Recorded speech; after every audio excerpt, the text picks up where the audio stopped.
Madame la sénatrice, mesdames, messieurs, j'ai l'honneur effectivement d'ouvrir le bal en évoquant avec vous l'histoire de la lutte contre le financement du terrorisme.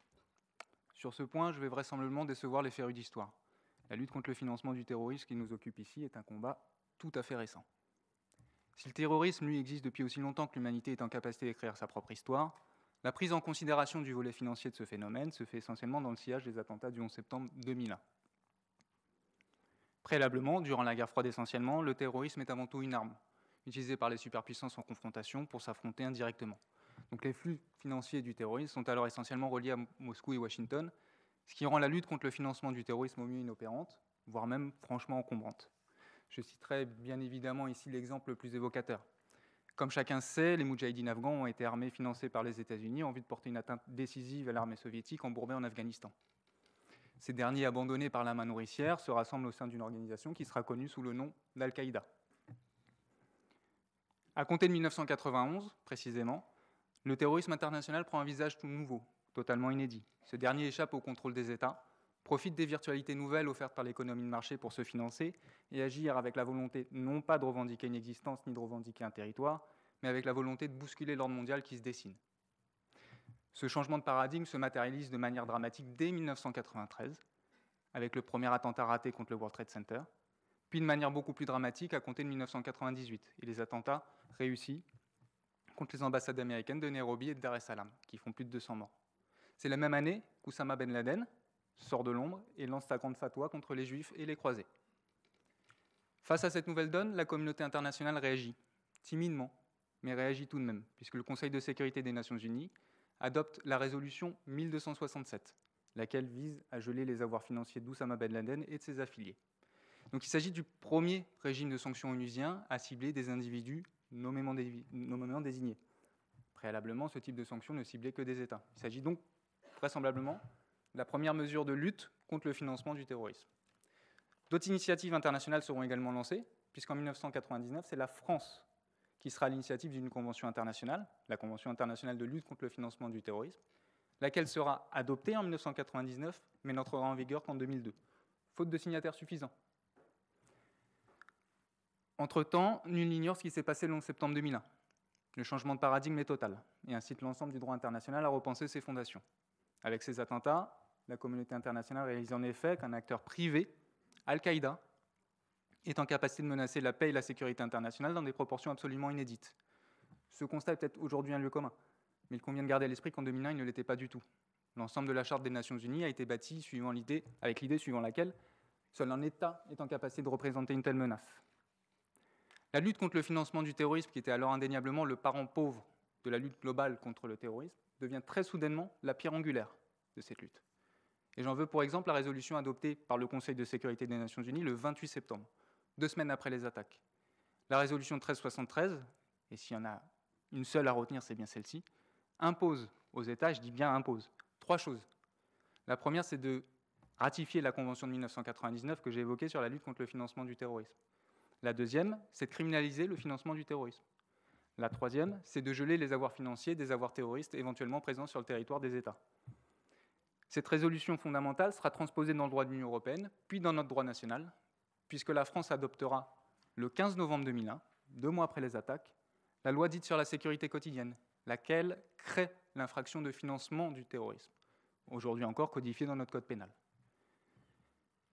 Parallèlement, d'autres initiatives internationales voient le jour. Le GAFI, groupe d'action financière, étend son mandat, juste après les attentats, à la lutte contre le financement du terrorisme, dans le cadre d'une réunion qui se tient à Washington les 29 et 30 octobre 2001. Dans le cadre de cette réunion, le GAFI adopte 8 recommandations spéciales visant à lutter contre le financement du terrorisme. Une 9e viendra s'ajouter en 2004. Ces recommandations spéciales viennent s'adosser aux acquis institutionnels de la lutte contre le blanchiment de capitaux pour former ce qu'on appelle encore aujourd'hui le dispositif LCBFT, dispositif de lutte contre le blanchiment de capitaux et le financement du terrorisme, reprise dans la législation nationale, qui sont un ensemble de normes qui s'imposent de manière tout à fait contraignante aux établissements bancaires et financiers. Sanctions internationales et dispositifs LCBFT sont les 2 vecteurs par lesquels la lutte contre le financement du terrorisme va s'opérer et s'opère encore aujourd'hui. Donc après 2001, l'architecture normative qui se met en place vise à lutter contre les grands mouvements de fonds à destination d'organisations terroristes d'envergure comme Al-Qaïda. Et il faut ici sans doute souligner le succès des mesures adoptées, lesquelles rendent encore aujourd'hui peu vraisemblable la survenance d'un attentat d'ampleur comme celui du 11 septembre 2001.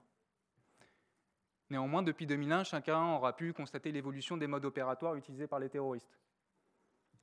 Aux attentats d'ampleur à l'organisation sophistiquée, New York et Washington en 2001, Bali en 2002, Londres en 2005 et j'oublie Madrid en 2004, se sont succédés des attentats de faible intensité, dits low cost, mais à fort potentiel traumatique pour les populations touchées. Simplement à titre illustratif, si la planification et l'exécution des attentats du 11 septembre 2001 ont coûté approximativement 500 000 $, l'attentat Nice du 14 juillet 2016 a coûté, lui, 2 500 €.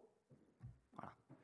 L'invasion de l'Afghanistan, de l'Irak, les mesures de lutte contre le financement du terrorisme ont vraisemblablement porté une atteinte décisive à la capacité de nuisance d'une organisation comme Al-Qaïda. Et c'est précisément la raison pour laquelle la doctrine du djihadisme mondial change à compter des années 2010. L'appel à la résistance islamique mondiale, qui est un manifeste d'approximativement 1500 pages, rédigé par le djihadiste Abu Musab al-Souri, participe de cette transformation de cette idéologie. À l'organisation pyramidale d'Al-Qaïda, privée d'une réelle implantation sociale, al-Souri substitue un djihadisme de proximité ou djihadisme décentralisé. Afin de se jouer des services de renseignement, l'initiative revient désormais à des loups solitaires, à des cellules clandestines, sans lien avec un quelconque centre de commandement, ce qui représente une économie substantielle sur le plan financier. En 2014, Abu Mohamed Al-Dani, porte-parole de Daesh, reprend à son compte cette idéologie. Et je vais vous livrer ici une partie de la prose de cet individu, qui est particulièrement subversive.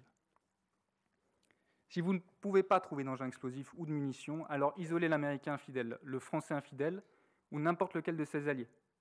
Écrasez-lui la tête à coups de pierre, tuez-le avec un couteau, renversez-le avec votre voiture, jetez-le dans le vide, étouffez-le, empoisonnez-le.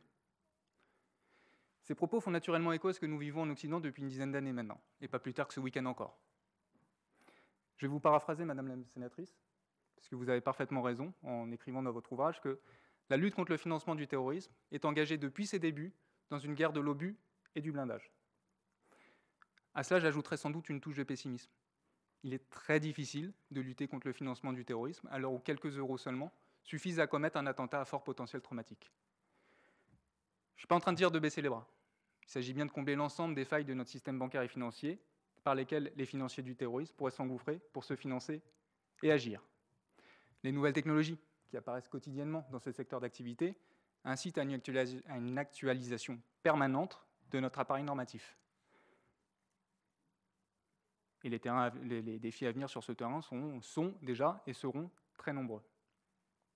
J'en terminerai sans doute par une note plus personnelle. À l'évocation de mon sujet de thèse, les gens m'interrogent fréquemment sur les modalités de financement du terrorisme. Comment est-ce qu'on finance le terrorisme international ? La réponse est précisément et hélas d'une simplicité désarmante. Tout et n'importe quoi peut servir à financer le terrorisme. L'achat de produits contrefaits, de produits stupéfiants, même dans des proportions très modestes, est susceptible d'alimenter le terrorisme international. Je citerai ici quelques exemples. Saïd Kouachi, le terroriste de Charlie Hebdo. Quelques semaines avant son passage à l'acte, avait été interpellé par les douanes de Roissy dans une affaire d'importation frauduleuse de chaussures Nike contrefaites en provenance de Chine.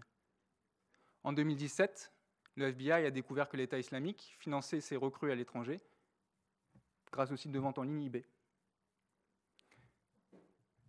En 2015, Amédi Koulibaly, terroriste de l'hypercacher, a financé l'achat de ses armes grâce à l'octroi d'un modique crédit à la consommation auprès d'un établissement bancaire connu du grand public.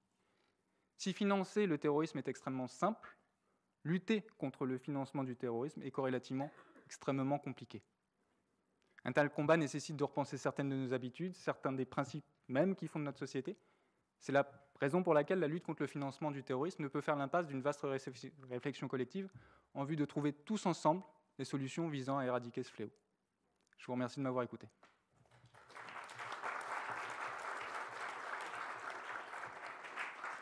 Merci, Monsieur Eskenazi.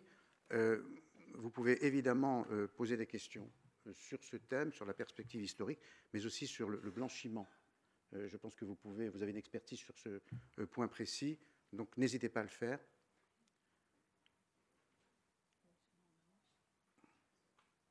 Vous n'avez pas pris votre café? Alors, sur le blanchiment, si vous le permettez, vous avez cité l'ouvrage de Nathalie Goulet, remarquable, l'abécédaire du financement du terrorisme, qui rappelle justement les trois étapes du blanchiment d'argent, ce que vous appelez, Nathalie Goulet, le placement ou le prélavage, l'empilage ou le lavage, l'intégration ou l'essorage. Est-ce que vous pouvez nous en dire plus? Alors, le blanchiment de capitaux, effectivement, est souvent adossé à la lutte contre le financement du terrorisme. Il convient de distinguer, à mon sens, les deux. Effectivement, le blanchiment de capitaux permet d'alimenter le terrorisme, mais de l'argent parfaitement légal et vraiment tout à fait conventionnel peut également alimenter le terrorisme international. Donc, effectivement, voilà, on adosse souvent, je l'ai évoqué, le dispositif LCBFT. Il convient de marquer une nuance entre les deux quand même. Voilà. Alors, sur la contrefaçon, nous y reviendrons. Sur l'utilisation ou l'exploitation des cryptoactifs, des crypto-monnaies, nous y reviendrons également. Mais vous rappelez aussi qu'il y a deux étapes dans le blanchiment, deux séquences différentes. Le blanchiment d'abord, le financement du terrorisme ensuite. Deux étapes bien distinctes. C'est ça. Bien distinctes. Encore une fois, un salaire tout à fait conventionnel peut alimenter le terrorisme international. L'achat de produits stupéfiants peut alimenter le terrorisme international. Donc, il n'est pas nécessaire de blanchir des capitaux avant de financer le terrorisme. Ce sont deux étapes réellement distinctes et indépendantes l'une de l'autre. Ils sont souvent adossés parce que les moyens de lutter contre le blanchiment de capitaux permettent effectivement, par ricochet, de lutter contre le financement du terrorisme. La raison pour laquelle ces deux mécanismes sont souvent adossés. Alors, M. Eskenazi, vous avez rappelé tout à l'heure le coût de l'attentat de 2016, 2500 €. Et vous avez aussi évoqué les autres attentats, Koulibaly, les frères Kouachi. Mais à propos de ce financement du terrorisme, de ce macrofinancement, est-ce qu'on peut mesurer l'ampleur en millions, en milliards de dollars? L'attentat du 11 septembre, effectivement, je l'évoquais, a coûté 500 000 $, approximativement 3 000 milliards de dollars en dommages collatéraux, assurances, etc. Donc, on peut penser que le financement du terrorisme représente, même dans des proportions telles que Al-Qaïda les utilisait, assez modestes en comparaison aux dommages provoqués.